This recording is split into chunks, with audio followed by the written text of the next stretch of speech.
Welcome to Good Life TV NG. Federal lawmaker call out FCT Minister Wike for ignoring the advice of the security.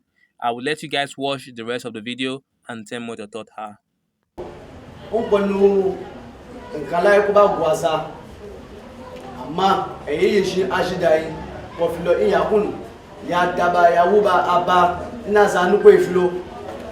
There is need that our local communities have a way of gathering information among the people that live among us.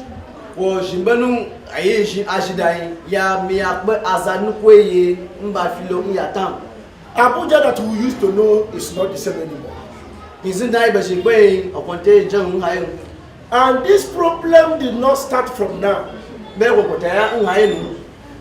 Even the past government neglected what is happening now. When they were pushing the bandits and the kidnappers from northwest and northeast, they should have known that they will come down to Abuja as their safe haven.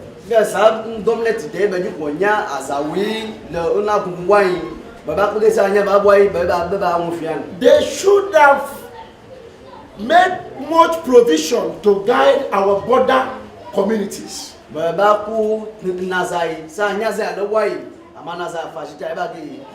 was not done. So this government is just waking up now. I have been on the minister's toes on this. I have written to the minister several concerning the insecurity in Abuja. In fact, 4 days ago, I was forced to write a letter directly to the president. How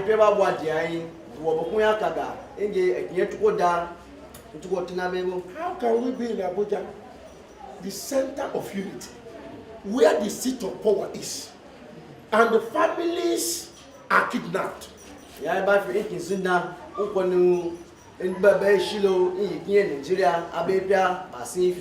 is unheard of.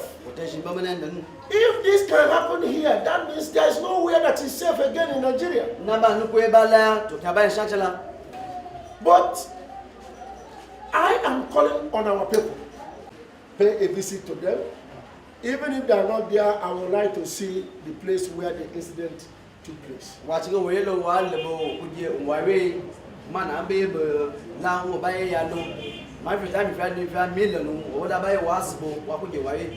And I want to assure you, truly, our voice has been heard.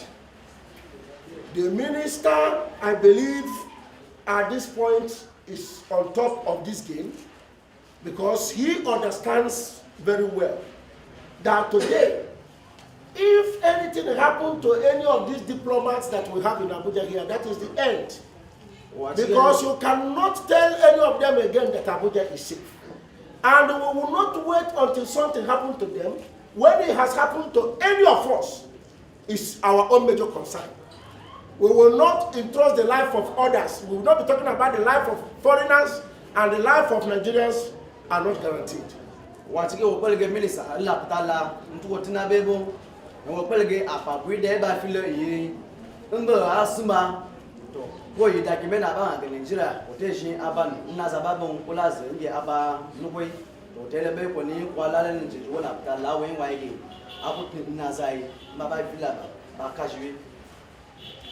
So, once again, my condolences.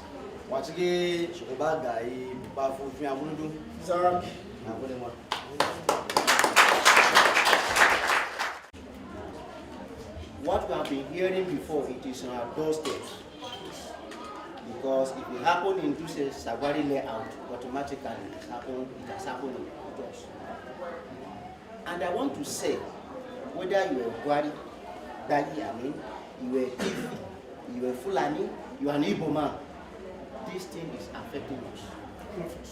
Because insecurity in Abuja has become something else. Our leaders at this junction have seen it that.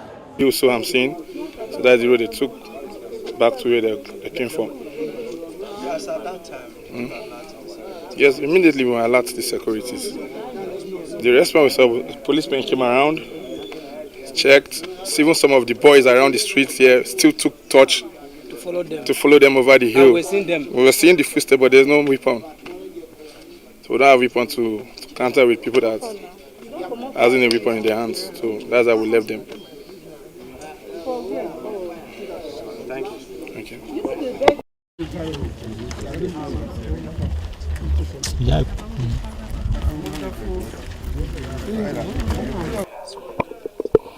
Well, let me start by introducing myself first.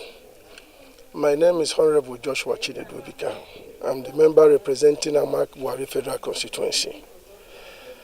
You asked me why prompt response. I think the first major task of government is to protect the life and the properties of the citizens. And I am a member representing them. I should be concerned when issue of this kind happened, which has not been happening. You know, I've been in Abuja for more than 27 years. But I can tell you that since last year and this year, we have been witnessing what has not been happening in Abuja. And since morning, you people have been on the tour with us. We started from Dusa Alaji, where lives were lost. Even a 13-year-old, you can imagine that. You know, when you talk about the criminality in it, then you imagine also, why will anybody want to kill a 13-year-old? Even though we're talking about security, I'm pleading to these people who are committing this crime to know that at the end of the day, they come from a place. This Nigeria belongs to all of us. And when you go into somebody's house, kidnap him or her, the children, the entire family. The incident in Kubwa, in Aduse, the entire family were kidnapped. And the 13-year-old mother. So it's a serious concern. And before now, I've been, hammering on the issue of security. Not just now. Well, in the security aspect, we also learned that the FCT minister and some other stakeholders had a council meeting. Yes. So were you part of that meeting? What was the outcome of it? Well, to me, I don't know whether it's an, what will I call it? Maybe the minister was not aware or something like that, but that shouldn't have been it. If there is any stakeholder meeting that can be called in Abuja and the representative and the FCT as a pilot state to do that, they can separate the Nigerian police, the FCT police from Nigerian police and practice that here and see how it goes. Building up these institutions and using them here can show us how it can work when it gets to other states. These are part of my suggestions.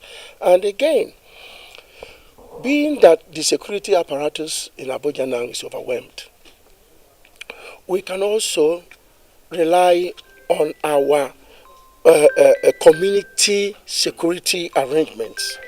And for this to be done, there is a lot of things that is required for it. Some of these people that, you can see, some time ago you see a lot of motorcycles crushed. And most of our police stations don't have a functional vehicle. And I'm talking about police stations that exist in the rural communities. So we can also give some of these bikes for these policemen to use it for community policing, for the community security setups that we can have, like vigilantes, things like that. This can be given to them to enable them to patrol our community. As a lawmaker, how are you going to bring some of these issues up again? Well, we're on research. And again, what is needed, that I think, is that issue of security, when you talk about it, money is involved. Like Abuja. Abuja should have some kind of drones that when incident happens like this, even before the police get there, the department that handles such things can send the drone, and the drone can be hovering around, monitoring the environment even before, and helping the responders to know the direction that these criminals are moving. So such things are needed. And for you to do this, you really need money. So I will be calling for a special security intervention fund for FCT to enable FCT to put these kind of things in place. Because what FCT have presently cannot really take care of our security. I can bet that. Okay, thank you. Lastly, I want to know, what are the lapses that you have observed so far since you walk around the old places? You see, like I said, even the police, I will not blame them much because they're not having what it takes to do this job. Let's be fair to them. You know, police are human beings like you and me. You don't have enough arms, you don't have the required vehicles, so how do you do that? You can't perform miracle on that. So these are the lapses. And money is required to get this done. And this is a new administration also. I cannot blame this administration. This is just 5 months of coming to power. And I know that the Mr. President will understand what this means to his administration if he allow a thing of this nature to be happening in Abuja. I know that a lot is going on right now. So finally, So Thanks for watching, guys. Subscribe to Good Life TV NG to get more videos like this in the future. Thanks, guys.